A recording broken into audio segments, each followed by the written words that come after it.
In the quiet village of St. Mary Mead, a cryptic letter slips under Miss Marple's door, whispering of a long-buried crime. Who is the vengeful, and why has Clara Westbridge's ghost stirred now? From a hidden locket to a coded ledger, a trail of betrayal leads to London's underworld and a Brighton dock where secrets sink like stones. Can Miss Marple unravel a decades-old murder before the shadows strike again? Dive into a web of suspense where every clue tightens the noose around a killer's heart. Chapter 1. The whisper in St. Mary Mead. The soft haze of a late summer morning, St. Mary Mead lay draped in the gentle hum of routine. The village, with its thatched cottages and winding lanes, seemed to breathe contentment, but beneath its serene surface, secrets often stirred. Miss Jane Marple, perched in her armchair by the window of her modest parlour, was no stranger to these undercurrents. Her sharp eyes, framed by delicate spectacles, scanned the world beyond her lace curtains, always alert to the subtle discord in human affairs. Today, however, the discord arrived not through observation but in an envelope, slipped beneath her door in the pre-dawn hush. The letter was an anomaly in itself, neither addressed nor stamped. Its paper yellowed as if plucked from a forgotten drawer. Miss Marple, with her habitual caution, donned a pair of cotton gloves before picking it up, mindful of preserving whatever traces the sender might have left. The handwriting was elegant yet hurried, the ink smudged in places as though written under duress. It read, "Dear Miss Marple, you who see what others miss, must heed this whisper. St. Mary Mead hides a wound unhealed, a crime cloaked in time. Seek the shadow of Clara Westbridge, lost to the vengeful. Begin where roses weep. Yours in truth, a friend." The cryptic words sent a shiver through her, not of fear but of curiosity. Clara Westbridge, name that tugged at the edges of memory, like a half-remembered tune. Miss Marple set the letter on her tea-table, her mind already sifting through the villager's lore. Clara, she recalled vaguely, was an heiress who vanished decades ago, her disappearance chalked up to a runaway romance or a tragic accident. The village had gossiped briefly, then moved on, but the vengeful, that was new, a phrase that carried a weight of intent.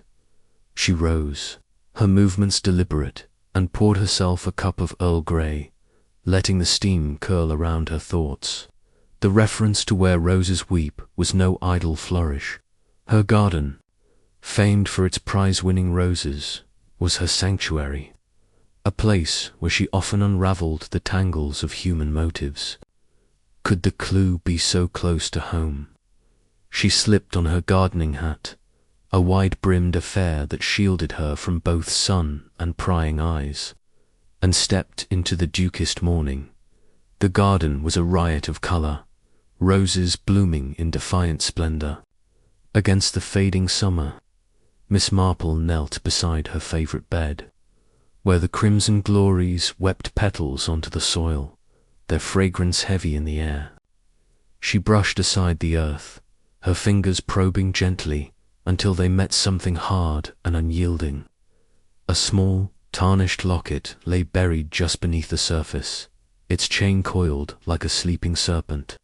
She lifted it carefully, brushing away the dirt to reveal an intricate engraving, C.W. Clara Westbridge. The coincidence was no coincidence at all. Miss Marple's lips pressed into a thin line, her mind racing. Someone had placed this locket here, knowing she would find it. The act was deliberate, a challenge or perhaps a plea. She opened the locket, revealing a faded photograph of a young woman with luminous eyes and a wistful smile. Clara, undoubtedly. But the other half of the locket was empty, as if its counterpart had been torn away. Back in her parlour, Miss Marple examined the locket under a magnifying glass. noting the fine craftsmanship and a faint scratch mark near the clasp, suggesting it had been forcibly opened long ago. She set it beside the letter, her thoughts weaving a tapestry of possibilities. The sender, this friend, knew her reputation, her knack for seeing through the facades of village life. But why now, after so many years? And why her garden? Her musings were interrupted by a knock at the door. Mrs. Price, the village postmistress, and an incorrigible gossip stood on the threshold, her face alight with the thrill of news. "Miss Marple, you'll never guess what's happened," she exclaimed, barely pausing for breath. "Old Mr. Harrow down at the bakery swears he saw a figure skulking near your gate last night, just before dawn. Said they were dressed all in black, like a shadow." Miss Marple's eyes narrowed, though her smile remained polite. Did he, now? And what was Mr. Harrow doing out at such an hour? Mrs. Price faltered, then laughed. "Oh, you know him always up early to knead the dough." But he was certain, said the figure moved like they didn't want to be seen. "Dropped something in your garden," he thought, before vanishing down the lane. "Thank you, Mrs. Price," Miss Marple said, her tone warm but final. "I'll keep an eye out." As the postmistress bustled off, Miss Marple's mind churned. The figure in black, the locket, the literal pieces of a puzzle that demanded her attention. She decided to visit the vicarage, where the Reverend Clements, a kindly man with a penchant for local history, might shed light on Clara's story. The walk through St. Mary Mead was brisk, the village stirring with the chatter of market day. She passed the butcher's shop, where young Tommy was sweeping the stoop, and the tea room, where the Mrs. Lavender were already bickering over scones. Each face was familiar, yet today each seemed a potential keeper of secrets at the vicarage. Reverend Clements welcomed her with a cup of weak tea and a stack of parish records. "Clara Westbridge, you say?" he mused, adjusting his spectacles. "A sad tale, that one. She was the only child of Squire Westbridge, set to inherit a fortune in land and jewels. Then, poof gone without a trace in '95. Some said she ran off with a lover, others that she met with foul play. The squire never recovered, died of a broken heart, they say." Miss Marple sipped her tea, her mind cataloguing details. Was there talk of anyone vengeful? Someone with a grudge against Clara or her family? The Reverend frowned, flipping through a dusty ledger. "Not that I recall, but there was a scandal. The Westbridge estate was entangled in a land dispute with Sir Henry Drayton, the old landowner up at the manor. Clara's father accused him of forging deeds to claim a parcel of their land. It was hushed up, but bad blood lingered." "Interesting," Miss Marple murmured, her fingers tracing the locket in her pocket. "And did Clara have any close confidants in the village?" "Only one I know of," Clements replied. "A maid named Elsie, who worked at the manor. She left soon after Clara vanished, though no one knows where she went." The conversation yielded no more, but Miss Marple left with a spark of insight. Sir Henry Drayton's name was a thread to tug, and Elsie's disappearance was another. Back home, she sat at her writing desk, penning a note to her nephew, Raymond, a writer with contacts in London who might unearth records about Elsie or the Drayton family. As she sealed the envelope, her gaze fell on the locket, its empty half. A silent accusation. The day waned, and Miss Marple took her evening stroll, pausing by the village green where children played and sparrows flitted. She noticed a stranger man in a tweed cap lingering by the postbox, his eyes darting toward her cottage. He was gone before she could approach, but his presence prickled her instincts. Was he the figure Mr. Harrow saw, or another player? In this unfolding drama, as twilight settled, Miss Marple returned to her parlour, the locket and letter before her. The chapter of Clara Westbridge's story had begun to unfold, its edges sharp with promise and peril. The locket's discovery was a triumph, a tangible link to the past, yet it raised questions that demanded answers. Who was the Vengeful? Why had they chosen her, and why now? The mystery was a knot, and Miss Marple, with her quiet resolve, was determined to unravel it. She lit a single candle, its flame casting shadows that danced like secrets. Tomorrow she would visit the manor where Sir Henry's descendants still lived. The roses had wept their clue. Now the truth awaited. For tonight she allowed herself a moment of satisfaction, knowing the first step had been taken, a step into a labyrinth of justice that only she could navigate. Chapter 2. Shadows of the Past. The morning sun filtered through the mist, casting a golden veil over St. Mary Mead as Miss Jane Marple made her way to the village hall, where the archives were kept in a musty room above the council chambers. The locket, now tucked safely in her handbag, weighed heavily on her mind. Its engraved initials CWA, silent summons to uncover Clara Westbridge's fate. The cryptic letters' mention of the Vengeful and the roses had set her on this path, and she was determined to follow it, one careful step at a time.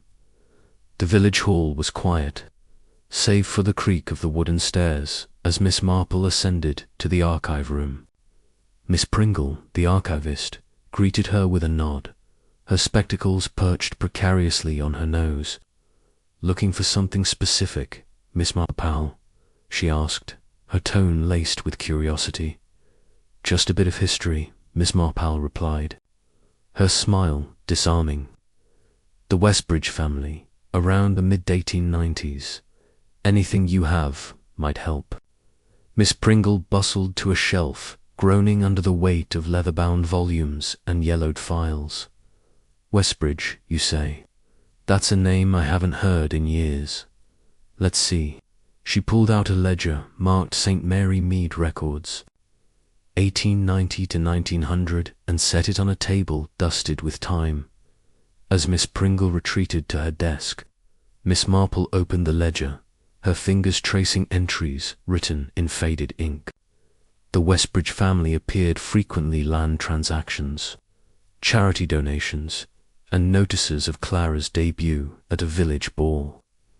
Then a single line caught her eye. October 1895, Clara Westbridge reported missing. No trace found. Below it, a clipped newspaper article detailed the villagers' search, mentioning whispers of a lover who spirited her away. But Miss Marple's instincts told her there was more to it than a romantic flight.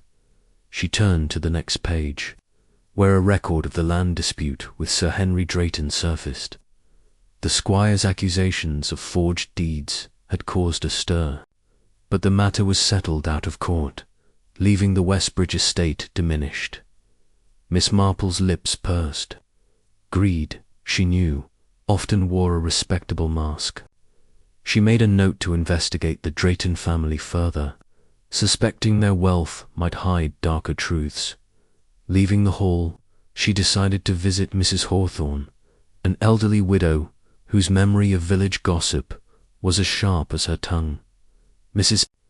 Hawthorne lived in a cottage draped in ivy, its garden a riot of untamed lavender. She welcomed Miss Marple with a tray of ginger biscuits and a conspiratorial glint in her eye. "Clara Westbridge, you say?" Mrs. Hawthorne leaned forward, her voice dropping to a hush. "Oh, she was a beauty, that one, with eyes like starlight, but headstrong. Fell for a man she shouldn't have, a painter, they said, who came to St. Mary Mead to sketch the manor. Caused quite the scandal when her father found out." Miss Marple sipped her tea, her expression attentive. A painter. Do you recall his name? Mrs. Hawthorne frowned, tapping her chin. Something foreign-sounding. Lorenzo, perhaps. He stayed at the Blue Boar Inn, but he vanished not long after Clara did. Folk thought they'd run off together, but I never believed it. Clara was too clever to throw away her future for a penniless artist. And the land dispute, Miss Marple prompted gently. Did you hear anything about Sir Henry Drayton's role? Mrs. Hawthorne's eyes narrowed. Plenty, the squire. Swore Sir Henry cheated him, but no one dared challenge the Draytons. They had money, power, and a temper to match. Clara, though she wasn't afraid. I saw her once, arguing with Sir Henry's son, young Rupert, outside the church. She looked fierce, like she knew something he didn't want told. This was new. Rupert Drayton, Sir Henry's heir, had rarely been mentioned in connection with Clara. Miss Marple filed the detail away, her mind sketching a web of motives. Did anyone else know Clara well? She asked. There was Elsie, the maid at the manor, Mrs. Hawthorne said. She and Clara were thick as thieves, always whispering together. But Elsie left, sudden-like, right after Clara vanished. Some said she was paid to keep quiet. Thanking Mrs. Hawthorne, Miss Marple stepped into the afternoon light, her thoughts buzzing. The painter, Lorenzo, and Rupert Drayton were threads to pursue. But the archives had yielded one more clue she couldn't ignore. Tucked in the ledger's back, she'd found a photograph, brittle with age, showing Clara at a village fete. She stood beside a man whose face was half obscured by shadow, his arm around her waist. The man's features were indistinct, but his posture suggested confidence, perhaps arrogance. Could this be Lorenzo or Rupert? She decided to visit the Blue Boar Inn, where the painter had stayed. The inn, a timbered relic at the edge of the village, was now run by Mr. Gibbs, a jovial man with a memory for patrons past. As Miss Marple entered, the scent of ale and polished wood greeted her. Mr. Gibbs, wiping down the bar, grinned. Miss Marple, not often we see you here. What's the occasion? A bit of nostalgia, she said lightly. I'm curious about a guest from years back, a painter named Lorenzo, who stayed here in '95. Mr. Gibbs's brow furrowed. Lorenzo, eh? I was just a lad helping my PA then, but I remember him. Dark hair, quick with a smile, always. Sketching, he'd sit in that corner. He nodded to a table by the window, drawing anyone who'd sit still. Clara Westbridge was here often, laughing with him, caused a stir, her being an heiress and all. Did they seem close? Miss Marple asked, her tone casual. Oh, I too close, some said. But he left in a hurry one night, bag and all. After a row with a man in a fine coat. Didn't see who, but it was loud enough to wake half the inn. Miss Marple's pulse quickened. And Clara, was she here that night? Mr. Gibbs shook his head. Not that I recall. She stopped coming a few days before. Then she was gone, and Lorenzo too. Folk reckoned they eloped, but Pa thought something darker happened. Said Lorenzo looked scared when he left. As she left the inn, Miss Marple's mind churned. The row at the inn, the photograph. Rupert Drayton's argument with Clerral pointed to a tangled knot of passion and deceit. She returned home as dusk settled, the village bathed in a soft purple glow. In her parlour, she spread the photograph and locket on her table, studying them anew. The man in the photograph wore a ring on his left hand, a detail she hadn't noticed before. It bore a crest, faintly visible, that matched the Drayton family seal she'd seen in the archives. A chill ran through her. Rupert Drayton, not Lorenzo, might be the key. Had Clara's romance been a cover for something more sinister, betrayal tied to the land dispute? The locket's empty half nagged at her, suggesting a missing piece, perhaps a photograph of her lover, torn away to hide his identity. As she sipped her evening cocoa, a soft rustle outside her window made her pause. She peered through the curtains, catching a glimpse of movement near her gaiter figure, cloaked in darkness, slipping into the lane. Her heart steadied. This was no coincidence. Someone was watching, perhaps the same friend who'd sent the letter. The day's discoveries had woven a vivid thread through Clara's story, each clue a step toward truth. The photograph, with its shadowed figure and Drayton crest, was a satisfying find, anchoring her investigation while pointing to the manor and Rupert's role. Tomorrow, she would call on the Drayton family, probing their guarded history, for now she felt the quiet thrill of progress, the puzzle taking shape under her deft touch. Chapter 3. The stranger at the inn. The morning air carried a crisp edge as Miss Jane Marple walked the cobbled path to the Blue Boar Inn, her mind alight with the threads of Clara Westbridge's mystery. The photograph from the archives, with its shadowed figure bearing the Drayton crest, and the tales of a painter named Lorenzo had deepened the enigma. The locket, still nestled in her handbag, felt like a talisman, urging her forward. Today, she sought answers at the inn, where a new arrival had stirred whispers among the villagers. A stranger who might hold a key to the past. The Blue Boar's oak-beamed interior was warm, its hearth crackling as Mr. Gibbs polished glasses. Behind the bar, Miss Marple's eyes swept the room, landing on a man seated alone by the window, a leather-bound notebook open before him.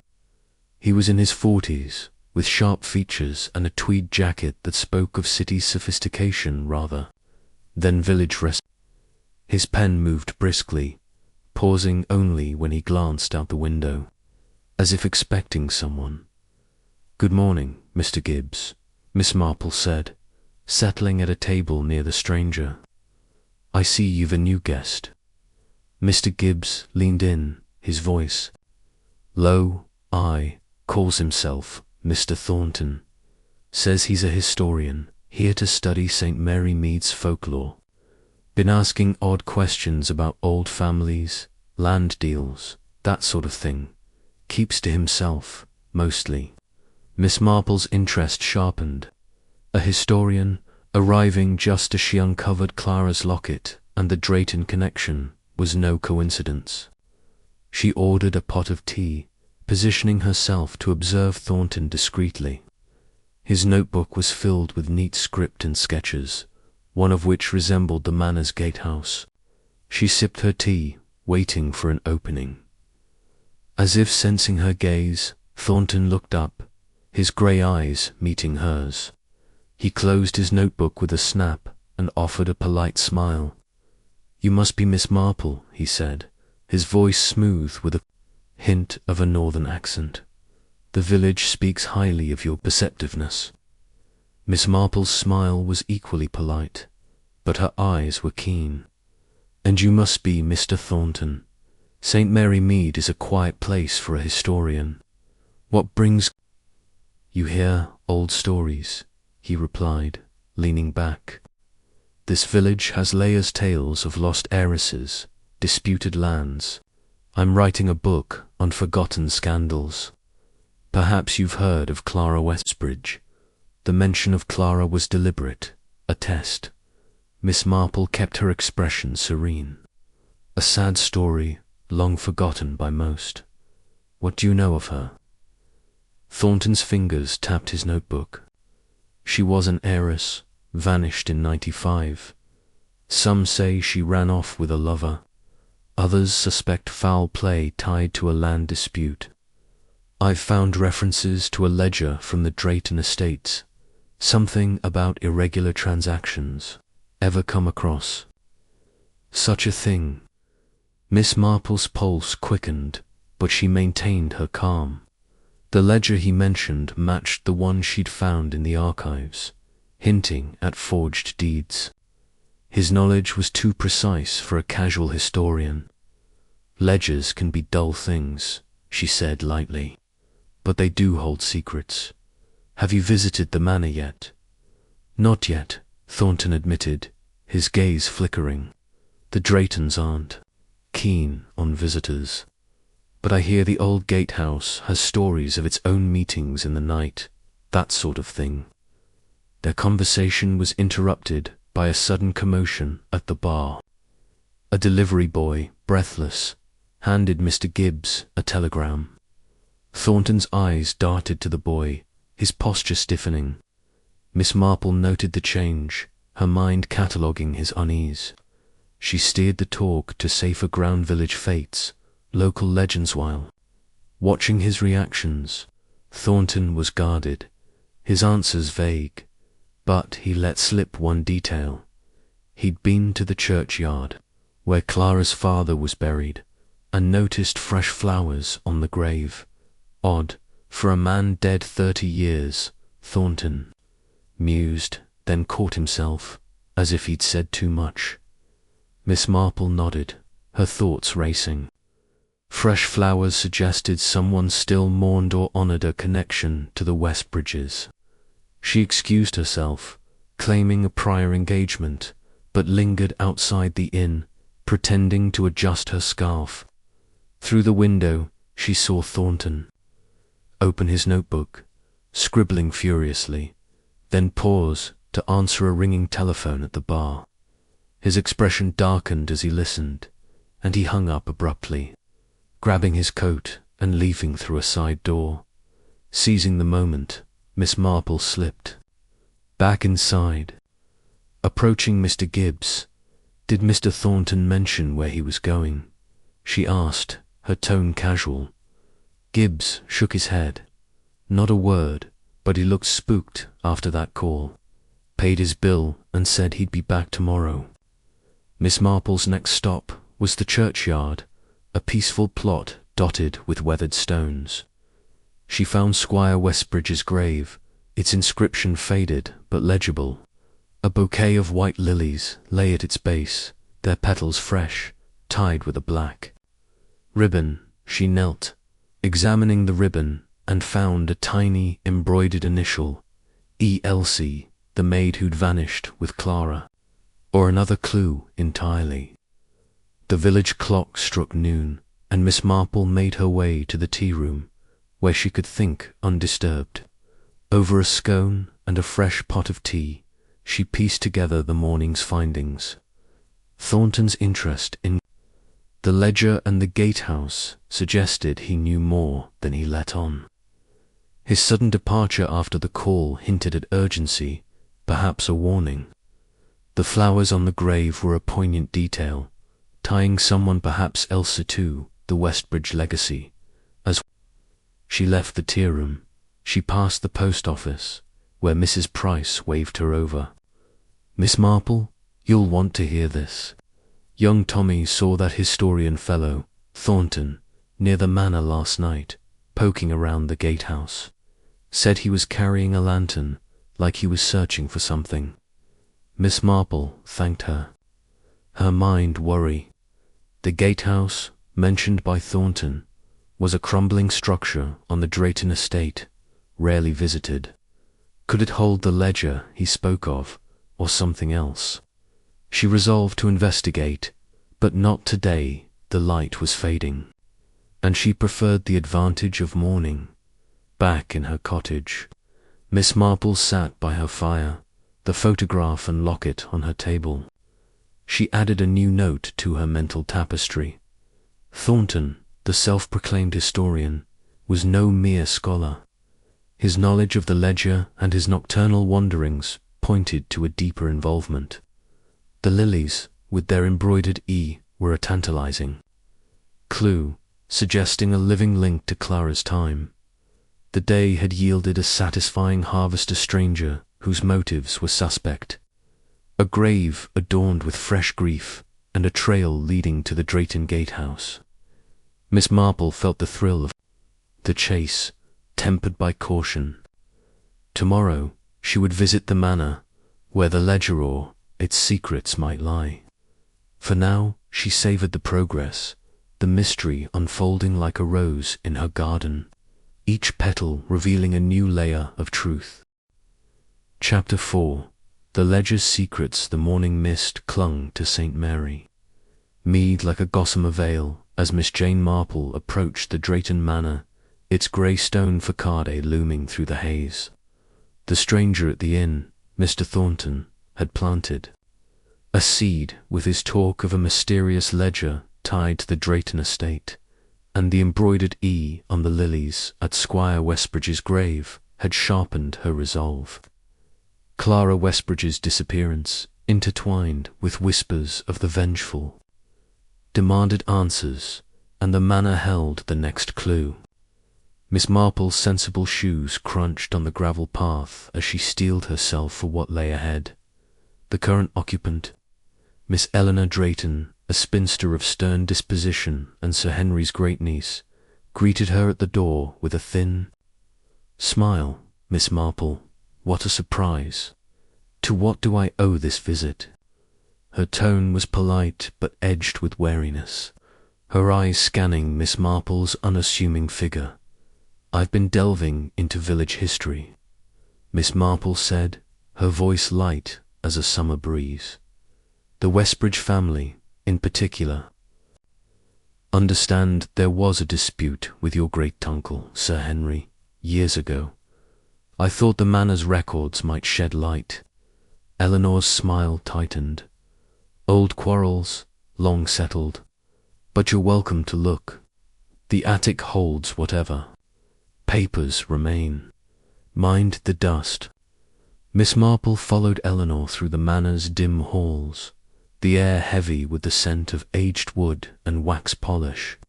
Portraits of Drayton's past stared down, their eyes cold and unyielding. The attic stairs creaked underfoot, leading to a cavernous space cluttered with trunks, cobwebbed furniture, and stacks of yellowed documents. Eleanor left her to it, citing household duties, but Miss Marple sensed her reluctance to linger alone. She began her search, her gloved hands sifting through brittle papers.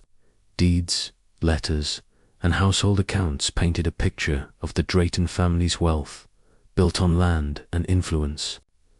After an hour, her fingers brushed a leather-bound ledger, its cover embossed with the Drayton crests, the same crest she'd glimpsed in the photograph of Clara and the shadowed man. Her pulse quickened as she opened it, revealing columns of figures and cryptic notations in a spidery hand. The ledger detailed land transactions from the 1890s, including the disputed parcel tied to the Westbridge. Entries showed payments to an unnamed party, marked only with a symbol, a dagger crossed with a quill. Miss Marple's lips pursed. Such symbols often cloaked illicit dealings. One entry, dated just before Clara's disappearance, recorded a large sum paid to EL for services rendered. Elsie, the maid who vanished with Clara, perhaps, or another figure entirely. The ledger's final pages were more puzzling, written in a code of numbers and letters. Miss Marple recognized it as a simple substitution cipher, a trick she'd seen in her nephew Raymond's detective novels. She needed help to crack it, and she knew just the person. Miss Clara Tuttle, a retired schoolteacher with a penchant for puzzles, who lived at the edge of the village. Tucking the ledger under her arm, Miss Marple descended from the attic, thanking Eleanor, who seemed relieved to see her go. The walk to Miss Tuttle's cottage was brisk, the village stirring with the rhythm of midday. Children played near the green, and a milk cart rattled by, but Miss Marple's thoughts were on the ledgers. Secrets. Miss Tuttle, a spry woman with ink-stained fingers, welcomed her with a gleam of excitement. "A cipher, you say?"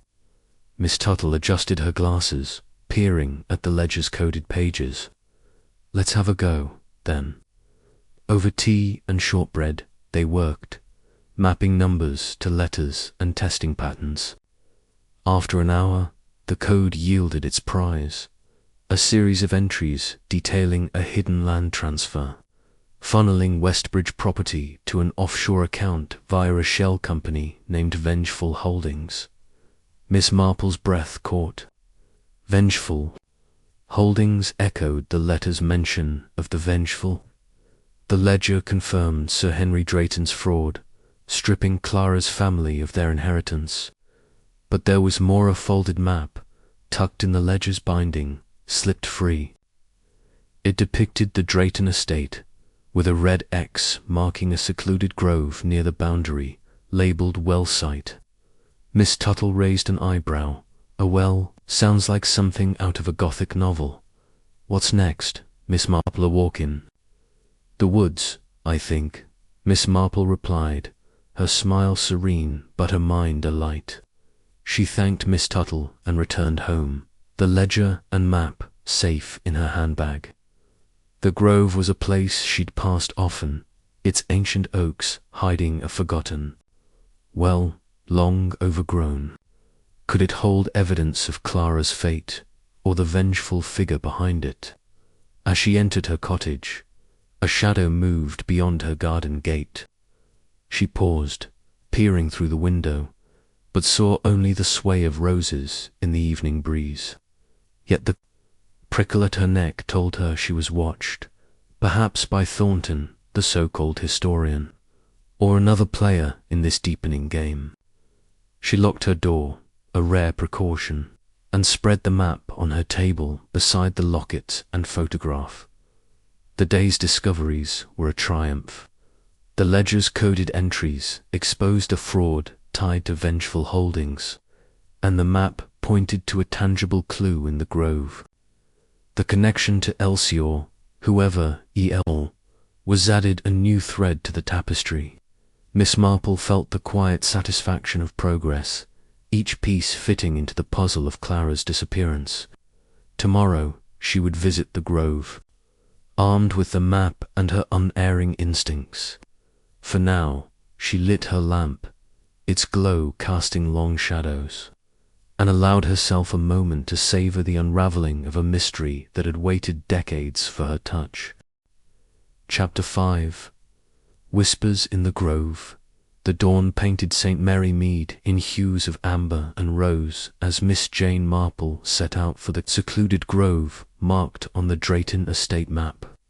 The ledger's revelations coded entries of fraud tied to Vengeful Holdings, and the mysterious E.L. had sharpened her focus. The red X on the map, pinpointing an old well, promised answers to Clara Westbridge's fate, and the weight of the locket in her pocket urged her onward. The air was cool, scented with dew and pine, as she navigated the narrow path beyond the manor, her sensible hat shielding her from the low sun. The grove lay at the estate's edge, a tangle of ancient oaks and brambles that seemed to guard its secrets. Miss Marple moved carefully, her eyes scanning for signs of disturbance. The well, half hidden by ivy, stood like a forgotten sentinel, its stone rim weathered but intact. She knelt beside it, noting fresh scuff marks in the soil. Someone had been here recently, perhaps Thornton, the elusive historian, or another figure tied to the cryptic letters Vengeful. The well's mouth was dark, its depths swallowing the morning light. Miss Marple peered in, her flashlight revealing a glint of metal far below. A bucket, or something more. She needed help to retrieve it, and she knew just the person. Mr. Hodge, the village blacksmith, whose strength and discretion she trusted. She made her way to his forge, where the clang of hammer on anvil greeted her. Mr. Hodge wiped soot from his brow, his grin broad. "Not often you venture this way. Need a gate fixed?" "Not quite," she said, her tone light but purposeful.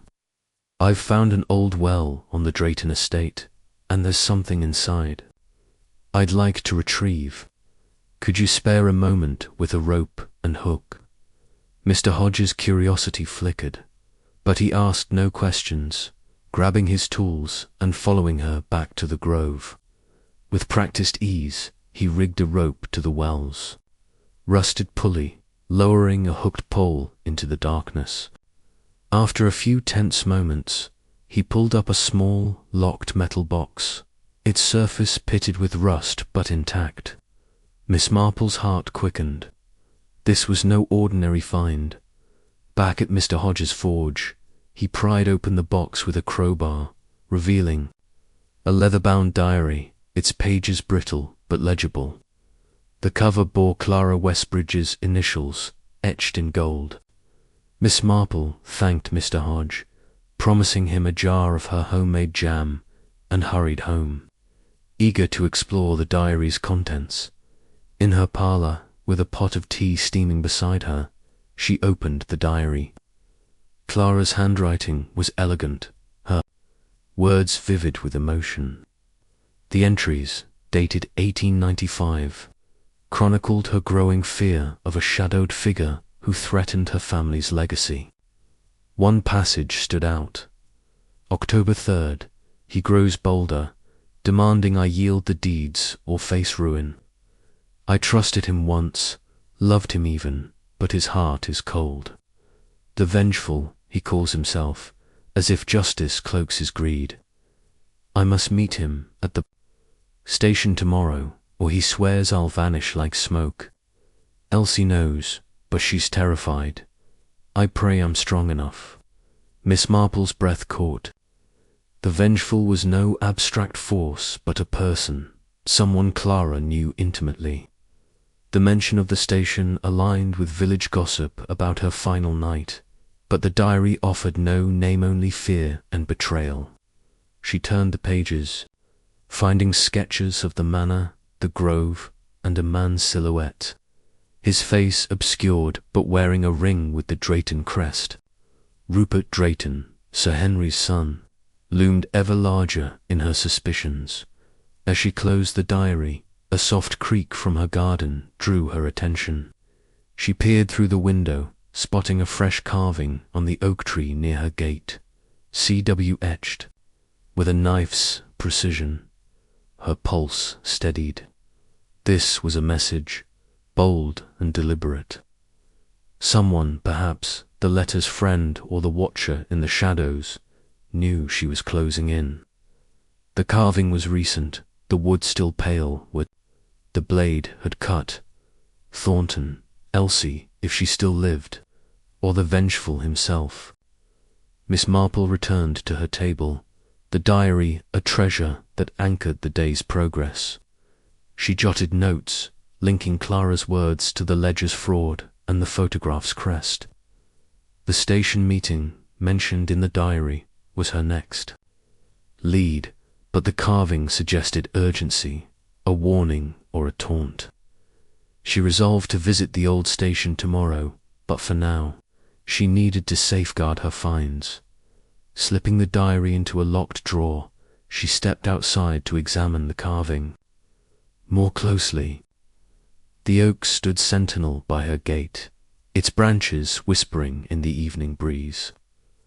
The CW was deep, almost angry, and beside it, faint but unmistakable, was a tiny dagger, symboled the same as in the ledger. Her lips pursed. The Vengeful's mark was no coincidence. As she returned indoors, a flicker of movement caught her agile figure darting behind the hedgerow across the lane, too swift to identify, but the intent was clear. She was being watched, her every move tracked. Miss Marple locked her door, her mind calm but alert. The grove had yielded a prize, and the carving had heightened the stakes.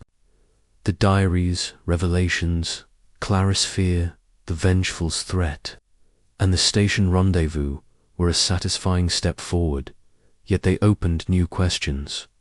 Who had carved the initials, and why now?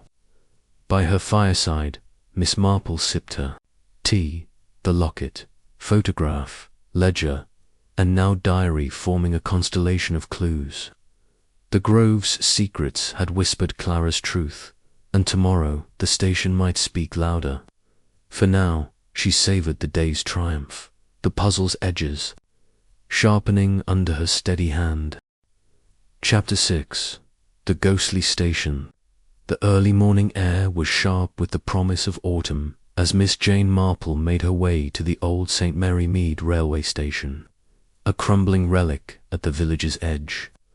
Clara Westbridge's diary, with its chilling mention of a fateful meeting at the station and a figure called the Vengeful, had set her course.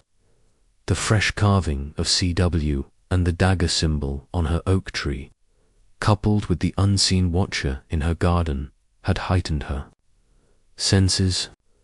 The locket, photograph, ledger, and diary rested safely in her cottage, but their clues urged her toward this forgotten place, where answers might lie in wait. The station, abandoned since the line was rerouted decades ago, stood shrouded in ivy and neglect. Its platform was cracked, wildflowers pushing through the gaps, and the ticket booth's windows were clouded with grime. Miss Marple's eyes swept the scene, noting the eerie stillness broken only by the distant call of a rook. Clara's diary had described a confrontation here, and Miss Marple intended to uncover its traces. As she approached the booth, a figure emerged from the shadows, an elderly man, stooped and weathered, carrying a broom. It was Mr. Timmins, the retired station master, who now tended the grounds out of habit. His eyes widened at her approach. "Miss Marple, what brings you to this old haunt?" A touch of curiosity, she said, her smile disarming. "I've been reading about Clara Westbridge, who vanished in '95. I hear she was seen here the night she disappeared. Do you recall anything from those days?" Mr. Timmins leaned on his broom, his gaze distant. "Clara, Ajay, a bright lass, always polite when she bought her tickets. That last night, though October, it was I saw her here, arguing with a man in a dark coat. Couldn't hear much, but she was angry, waving a letter at him. He grabbed her arm, and she pulled away. Never saw her after that." Miss Marple's pulse quickened. "Did you recognize the man?" Timmins shook his head, too dark to see his face, but he was tall, well-dressed, not a local, wore a ring that caught the lamplight fancy. "Like gentry," I told the constable, "but they said she'd run off with a lover. Didn't feel right to me." "A ring," Miss Marple murmured, her mind flashing to the Drayton crest in the photograph. "Anything else stand out?" Timmins scratched his chin. "There was a suitcase left on the platform that night, small and leather, like hers. I kept it in the booth, hoping she'd come back. When she didn't, I stored it in the back room. It's likely still there, buried under junk." Intrigued, Miss Marple followed him to a cluttered storage room behind the booth, its shelves piled with old timetables and rusted tools. Timmins rummaged through a corner, pulling out a dust-covered suitcase, its leather cracked but intact.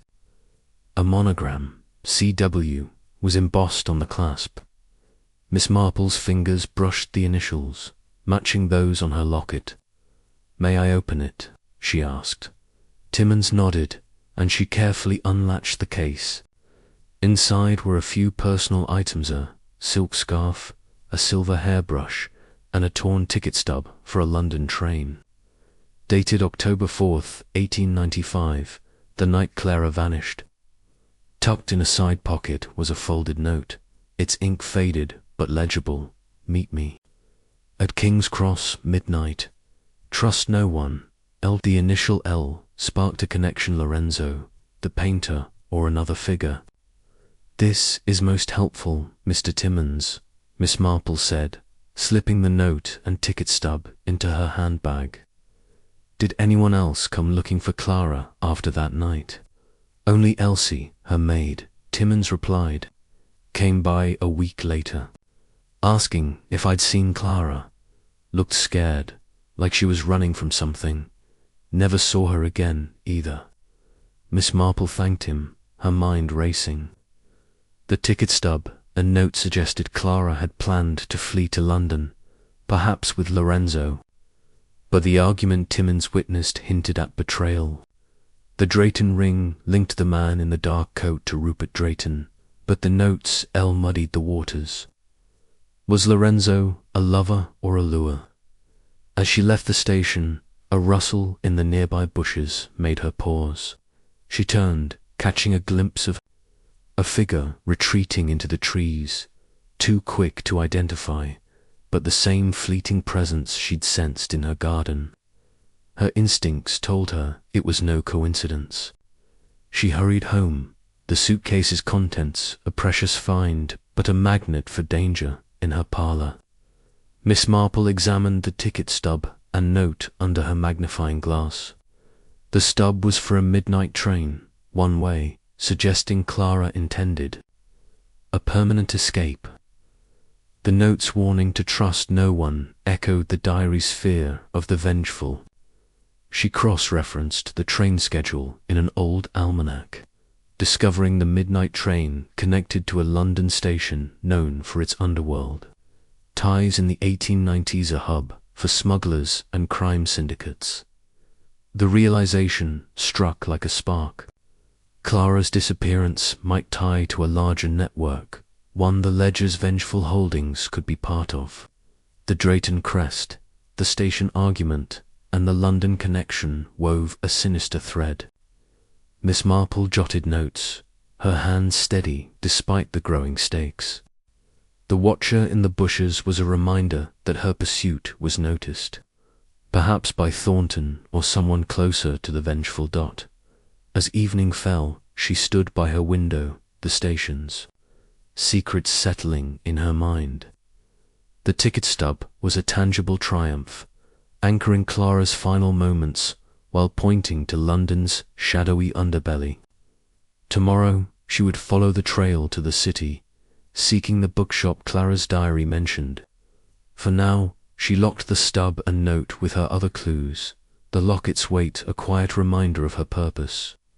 The station had whispered its truth, and Miss Marple felt the thrill of a mystery unfurling, each step a stride toward justice. Chapter 7. The London connection, the clatter of the train to London echoed Miss Jane Marple's racing thoughts as she sat by the window, the countryside blurring past. Clara Westbridge's diary had pointed her to a bookshop in the city, a refuge. Clara sought before her disappearance, while the torn ticket stub and cryptic note signed L found in the abandoned suitcase at the station hinted at a midnight escape thwarted by betrayal. The Drayton crest, the Ledger's Vengeful holdings, and the watcher shadowing her steps in St. Mary Mead wove a tightening web. Today, she aimed to unravel its strands in London's labyrinthine streets. The bookshop, tucked in a narrow Soho alley, was a relic of faded grandeur, its sin reading Havisham's rare books in peeling gilt. Dust motes danced in the slanted light as Miss Marple entered, the bell above the door jingling faintly. The air smelled of old leather and ink, shelves groaning under volumes of forgotten lore. Behind the counter stood Mr. Havisham, a wiry man with nervous hands and darting eyes, polishing a brass paperweight with undue focus. "Good afternoon," Miss Marple said, her voice soft but clear. "I'm seeking information about a visitor from 1895, a young woman named Clara Westbridge. I believe she came here often." Havisham's hand froze, the paperweight glinting under the lamp. "Clara Westbridge. That's a name from long ago. Why do you ask?" His tone was cautious, his gaze flicking to the door. Miss Marple smiled, her eyes keen behind her spectacles. I'm tracing her story for a village history. She mentioned this shop in her diary, a place of solace, perhaps. Havisham relaxed slightly, though his fingers twitched. My father ran the shop then. Clara was a regular, always after. Poetry, Keats, Shelley. She'd sit in that nook. He nodded to a curtained alcove, reading for hours. But she changed that last month, October 95. Came in, looking scared, asking if we could hide something for her. Miss Marple's pulse quickened. Did she say what? A letter, she said, but she never left it. Said someone was after her. Man she called Vengeful. Thought she was being fanciful, but then... He hesitated, glancing at the window. Men came looking for her off-types, not bookish. Father sent them off, but Clara stopped coming after that. These men, Miss Marple pressed gently. Did they mention who sent them? Havisham shook his head. Not by name, but they had a look, hard men, like the sort who worked for the King's Cross gangs back then. Father warned Clara to steer clear of that lot. The mention of King's Cross aligned with the ticket stub's destination. A hub for London's underworld in the 1890s. Miss Marple leaned forward. Did Clara ever mention a painter named Lorenzo or a man named Rupert Drayton? Havisham frowned. No Lorenzo, but Drayton. She did say something about a Rupert once, in a whisper, like she regretted trusting him. Never got the full story, she was too jumpy. Before Miss Marple could probe further, a crash shattered the quiet. A brick sailed through the shops. Window, glass scattering across the floor. Havisham yelped, diving behind the counter as Miss Marple stepped back, her heart steady despite the chaos. Through the broken pane, she glimpsed a figure in a dark cap sprinting down the alley, too swift to identify. A warning, she thought, like the carving on her oak tree. Stay down. Mr. Havisham, she said calmly, retrieving a folded paper. That had been tied to the brick. It read, in blocked letters, "Stop digging, old woman." Her lips pursed. The threat only fueled her resolve. As Havisham stammered apologies, Miss Marple noticed a loose floorboard near the alcove, where Clara used to read. On impulse, she knelt, prying it up with her umbrella's tip. Beneath was a small bundle wrapped in oilcloth. She unwrapped it carefully, revealing a single sheet-coded note in Clara's handwriting. Its cipher matching the ledgers. Mr. Havisham, she asked, did Clara ever leave anything hidden here? He shook his head, wide-eyed. Not that I know of, but that alcove was her favorite spot. Miss Marple tucked the note into her handbag, promising to send a glazer for the window. She left the shop, the coded note a burning weight beside the locket and ticket stub. The streets of Soho buzzed with vendors and cabs, but she felt the prickle of being watched. She paused at a tea shop, ordering a pot of Darjeeling to steady her thoughts.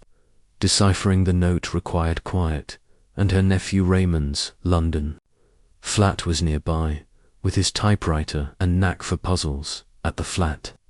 Raymond greeted her with a grin, his writer's curiosity piqued by her request. A cipher, Aunt Jane. You're turning my novels into reality. Together, they cracked the code, revealing a message. Midnight, October 4th, King's Cross. Safe house in Brighton. Vengeful knows. Trust only E. The note confirmed Clara's plan to flee to a Brighton safe house, likely with Elsie, the maid. The mention of the Vengeful knowing her plans pointed to betrayal, perhaps by Rupert Drayton, whose crest haunted her clues. Miss Marple thanked Raymond, her mind charting the next step. Brighton, where the trail might lead to the safe house or the Vengeful's shadow. As she boarded the train back to St. Mary Mead, dusk cloaked the city. A man in a grey coat lingered. On the platform, his face half hidden by a newspaper. Miss Marple noted his glance, too deliberate to be casual. Was he Thornton or another agent of the Vengeful? She kept her expression serene, her handbag close. Back in her cottage, she spread the note beside her other finds, the locket, photograph, ledger, diary, and ticket stub. The day's discoveries were a triumph. Havershem's account of Clara's fear, the brick's crude warning, and the coded note's revelation of a Brighton safe house.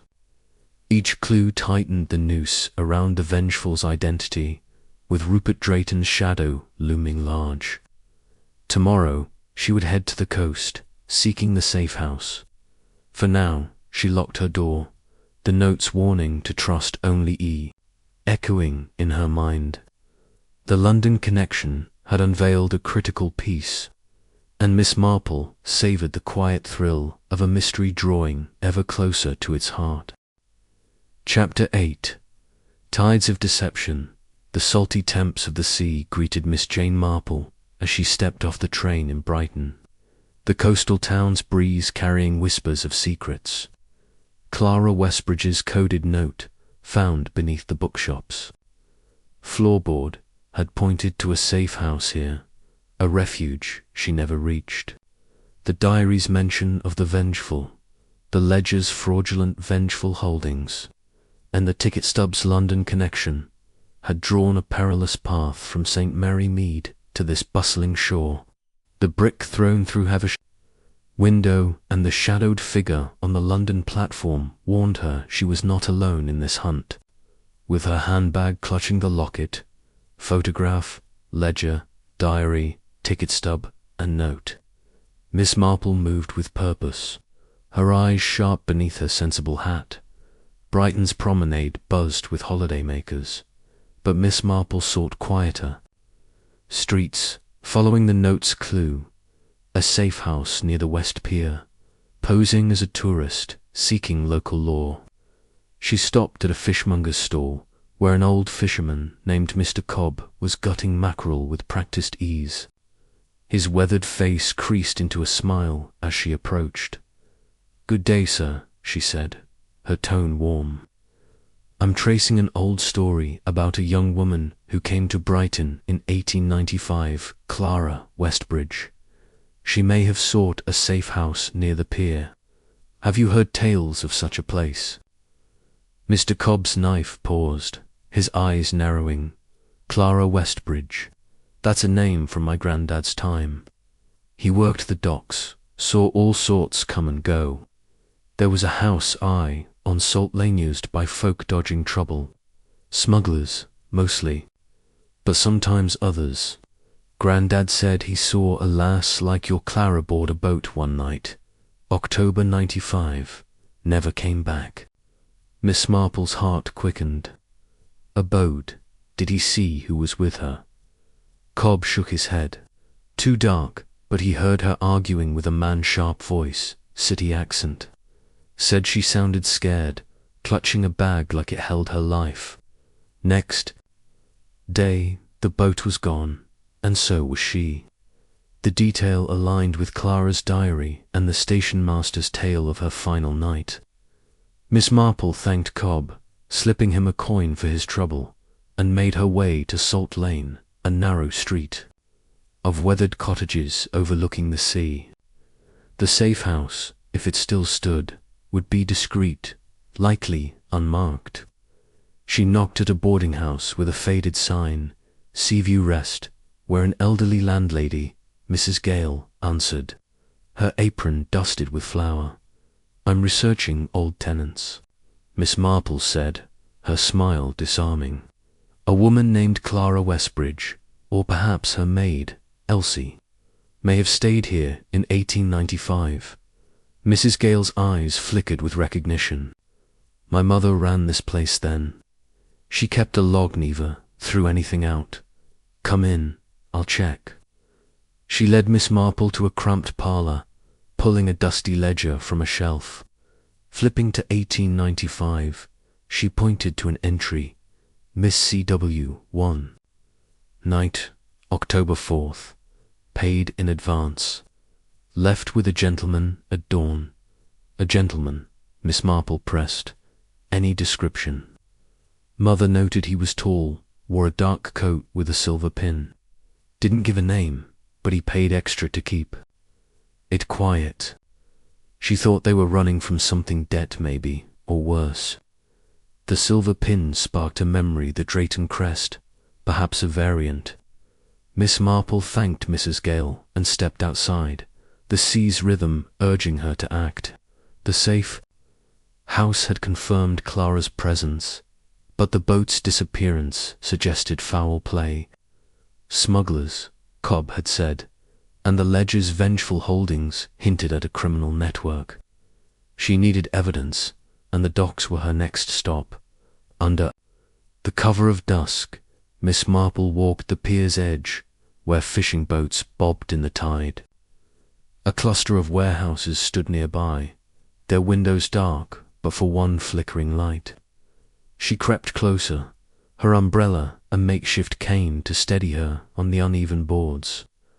Through a cracked window, she saw crates stamped with a dagger anquil, symbol the same as in the Drayton ledger. Inside, two men argued in hushed tones, one mentioning the boss and cleaning up the Westbridge mess. Before she could hear more, a hand grabbed her arm, pulling her into the shadows. She spun, facing a grizzled man with a scar across his cheek. "What are you snooping for, lady?" he growled, his breath sour with gin. Miss Marple's voice was calm, her eyes steady, merely admiring the view. "But those crates they belong to a local business." His grip tightened, then loosened as footsteps approached. "Get out," he hissed, shoving her toward the pier. She stumbled but kept her footing, memorizing his face, parked, with a tattoo of a dagger on his wrist. As she retreated, she glimpsed a document on a crate. Half hidden, a shipping manifest listing Vengeful holdings and a name, Sir Alistair Crane, a prominent Brighton businessman. Back at her boarding house, Miss Marple sat by a small lamp, her mind piecing together the day's haul, the fisherman's tale, the safe house ledger, and the warehouse discovery wove a vivid thread.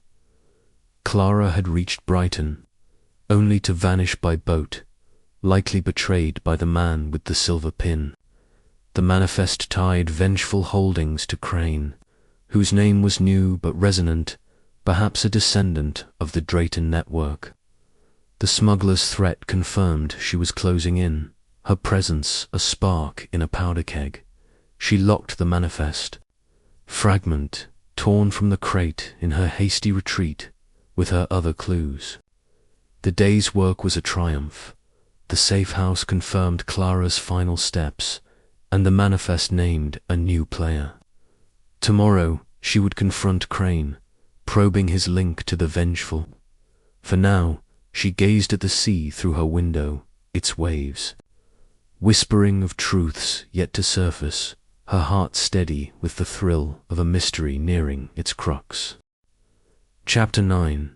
The businessman's mask. The morning sun bathed St. Mary Mead in a golden glow as Miss Jane Marple returned from Brighton, her handbag heavier with the weight of new evidence. A torn shipping manifest linking Vengeful holdings to Sir Alistair Crane, a prominent businessman. Clara Westbridge's trail marked by the locket, photograph, ledger, diary, ticket stub, coded note. And now the manifest had led her through a labyrinth of betrayal, from the Grove's hidden diary to Brighton's shadowy docks.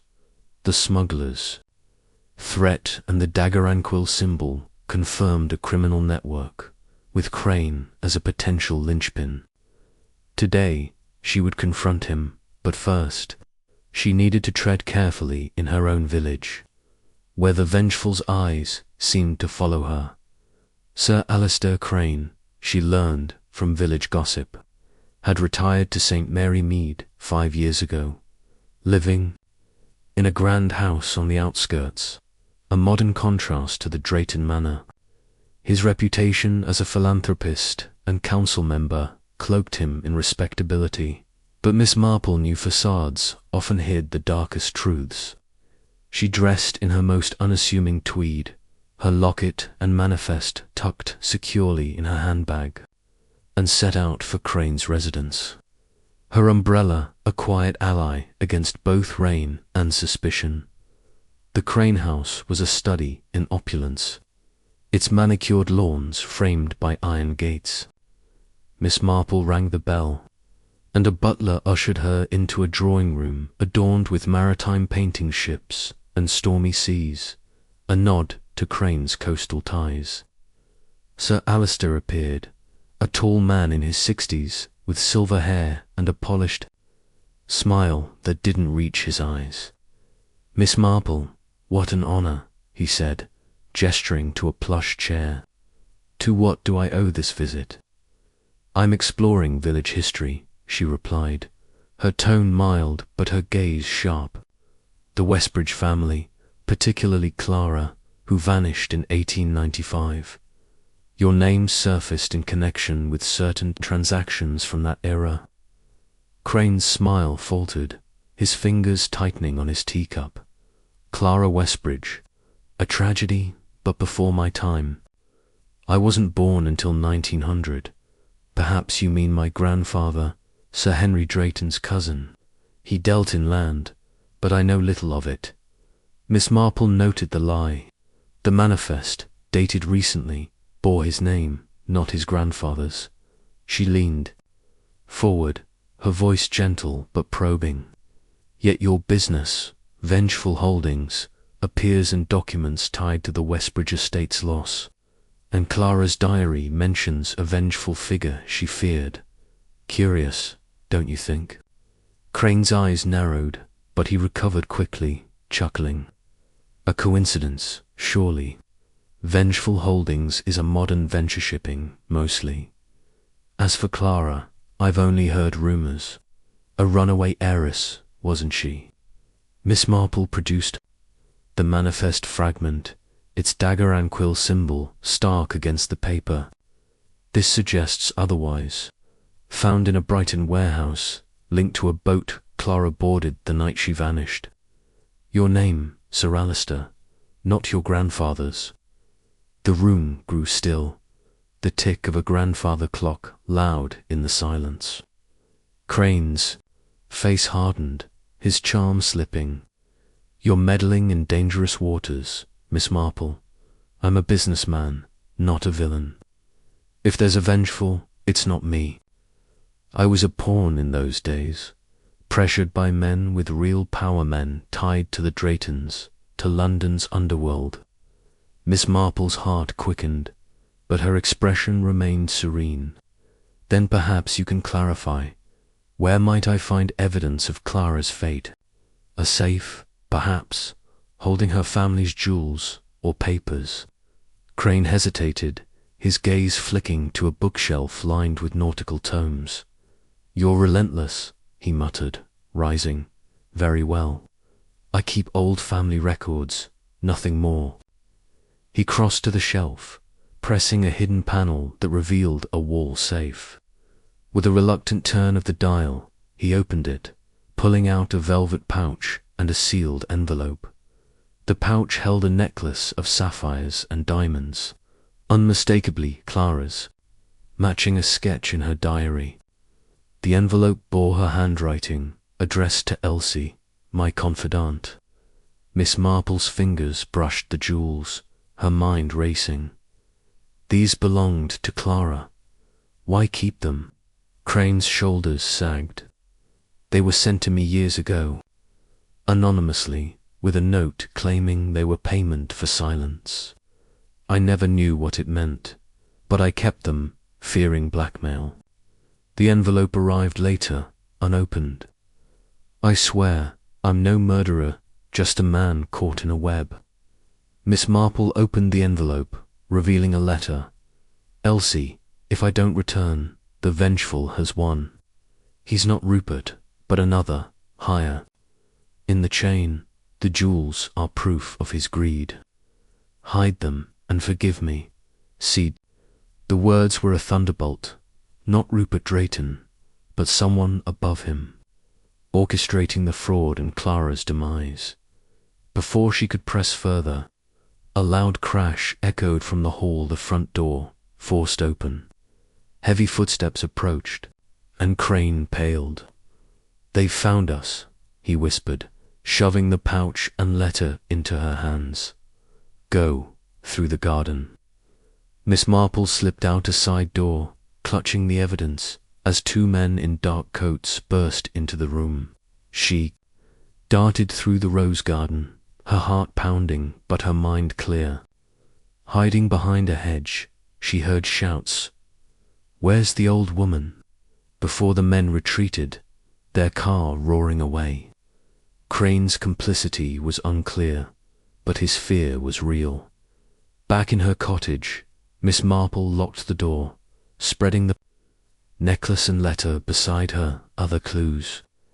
The day's confrontation had unmasked Crane's role, not the vengeful, but a pawn with secrets. The letter's revelation of a higher figure shifted the puzzle, ruling out Rupert Drayton as the mastermind. The jewels were a glittering triumph, proof of Clara's intent to expose her betrayer. Tomorrow she would pursue the true vengeful. Likely the L of the coded note, perhaps at the estate where Clara's trail ended. For now, she sat by her fire, the letter's words a beacon in the gathering dark, her resolve unshaken by the day's peril. Chapter 10. The Vengeful Unveiled. The dawn broke over St. Mary Mead with a quiet clarity, as if the village itself held its breath for the final act of Miss Jane Marple's quest. Clara Westbridge's trail woven through the locket, photograph, ledger, diary, ticket stub, coded note, shipping manifest. And now the sapphire necklace and letter had led her to a perilous truth. Sir Alistair Crane's confession had ruled out Rupert Drayton as the vengeful, pointing instead to a higher figure, possibly the L from Clara's note. The letter's warning, clutched in her handbag alongside the jewels, urged her to an estate outside London, where the mastermind behind Clara's murder and the Westbridge fraud awaited. Today, Miss Marple would unmask the vengeful and bring justice to a decades-old crime. The estate, known as Blackthorn Hall, was a sprawling manor near Hampstead, its Gothic spires piercing the morning mist. Miss Marple had learned from Raymond's London contacts that it belonged to Lord Lawrence Vane, a reclusive aristocrat whose family had ties to the Draytons and the Brighton smuggling network. The L in Clara's note, the dagger anquil, symbol, and the vengeful holdings all converged on Vane, a man whose charm once captivated Clara, only to betray her for her fortune.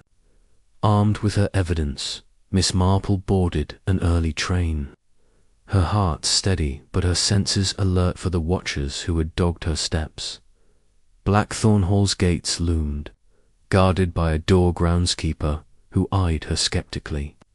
Lord Vane sees no one, he grunted, but Miss Marple S.E. Janelle insistence, I have urgent business concerning his family's past, won her entry. The hall's interior was a labyrinth of velvet drapes and shadowed portraits, the air thick with the scent of old money and secrets. Lord Vane, a tall man in his 70s, with a hawkish face and piercing eyes, received her in a study lined with books and nautical charts. Miss Marple, he said, his voice smooth but edged with caution. Your reputation precedes you. What brings a village sleuth to my door? Miss Marple sat, her handbag on her lap, the weight of Clara's jewels grounding her. Clara Westbridge, she said simply. Her disappearance in 1895, tied to a fraud that enriched your family. I have evidenced her diary, a ledger, her jewels that names you as the vengeful, the orchestrator of her murder. Vane's smile was cold, his fingers steepled. Bold words for an old woman. Clara was a dreamer, chasing romance with a painter while her family's wealth crumbled. She ran off, or so the story goes. What proof do you have? Miss Marple opened her handbag, laying out the diary, the ledger's coded pages, and the letter. From Crane's safe. Clara's words describe a lover who betrayed her, a man she called the Vengeful. Your initials match the note she left in London, and your family's crest the dagger and quill marks, the fraud that stole her inheritance. The jewels, hidden by your orders, prove your greed. You lured her to Brighton, ensured she vanished on that boat, and silenced Elsie to cover your tracks.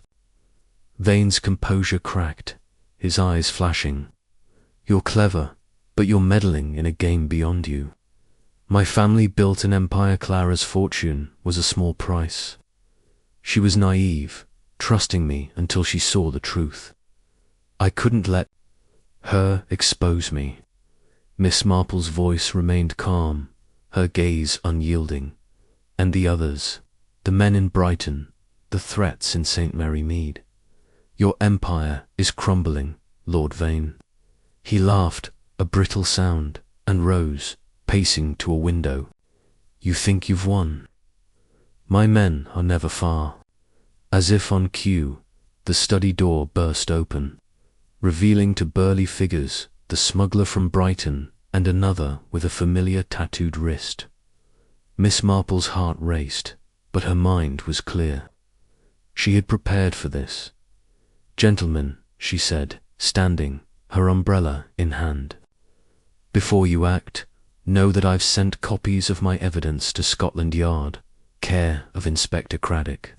Harm me, and you seal your own fate. Vane's face paled, his men hesitating.